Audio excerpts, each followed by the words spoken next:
Welcome to the Copper King Mine and Railroad. Today we're going to talk about Robert Campbell Gemmell. He was the General Mines Manager for many years. So stay tuned. Robert Campbell Gemmell. Robert Gemmell with Daniel Jackling went to Bingham Canyon to run tests for Enos Wall's property. Their resulting report, fall of 1899, will be the catalyst to what will become Utah Copper. Both were young mining engineers working for Captain Joseph D. Lamar at his Golden Gate mine and mill at Mercur, Utah. Robert Gemmell was born in Port Matilda, Pennsylvania on July 5, 1863, son of Robert Brown and Anna Eliza Campbell Gemmell.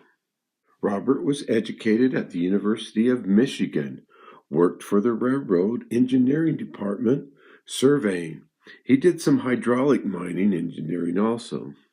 Robert Gemmell was married to Miss Belle E. Anderson on October 17, 1888 in Salt Lake City. After returning to Salt Lake City in 1893, they lived in the Bradford's apartments. One article says they lived at 164 East South Temple. Now I can't find a record of a house there. It is now the parking lot of the Alta Club. An interesting note is that Belle Evans Anderson was a doctor, getting her Doctor of Medicine degree at Michigan Medical School in 1884, and was famous in her own right. She died November 18, 1960, at the age of 97. Robert Gemmell worked for Captain Joseph D. Lamar from 1896 to 1901 at the Golden Gate Mill in gold recovery. Utah Copper was incorporated on June 4, 1903. On January 1, 1906, Robert Gemmell will become the General Superintendent of Utah Copper. He will advance to position of Assistant General Manager. Then on May 1, 1913, Gemmell was made the General Manager. He was also the Assistant Manager of the Bingham and Garfield Railway Company. Robert Campbell Gemmell died October 25, 1922. Now he was only 59 years old.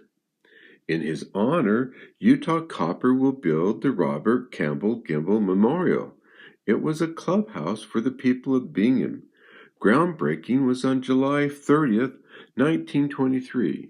The cost was $125,000. It was 120 feet by 80 feet. The Gemmell Club was a hub of social activities in Bingham Canyon. They had dances, fights, parties, and many activities in that large gymnasium. There was club rooms and a bowling alley in the basement. The Gemmell Club was remodeled in 1937, making it larger and better. The people of Bingham loved this place. This is interesting. We have an August 6, 1920 letter with Robert Gemmell's signature. Then a December 11, 1930 letter with the Robert Campbell Gemmell Memorial's letterhead. So I thought that was pretty neat.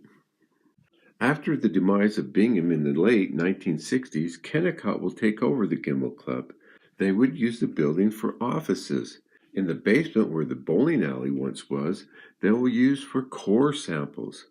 So that's just a small history of the short life of Robert Gemmell.